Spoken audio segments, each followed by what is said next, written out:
Muzaffar aka, hech gilamni ichidan pul topib olganmiz. Hozirgacha biror marta pul topib olmaganmiz, lekin bitta qiziq holat bo'lgan. Xuddi orqamda turgan gilamdagi gilam olib kelganmiz.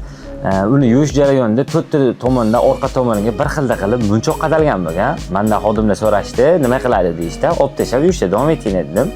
Men ko'chaga ketganimdan keyin menga aloqaga chiqishdi.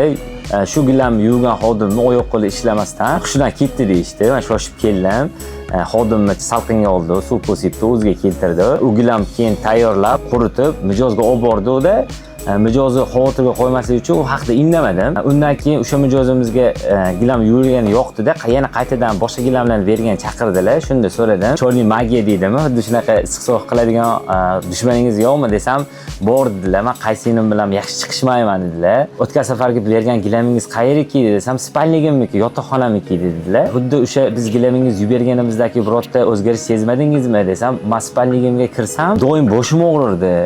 Spalnigimdan chiqib ketgim kelardi, boshim og'rirdi" dedilar. "Biz yuvib berganimizdan keyin toza bo'lgani uchun ko'nglim xotirjam bo'lib yaxshi uxlayapman deb o'ylayapman, lekin undan keyin boshim og'rimay qoldi nimagadir" dedilar. Shunda vaziyatni tushuntirdim. To'rtta tomondan bir xilda issiq sovuq qilingan ekan, bir xilda munchoqlar chiqdi.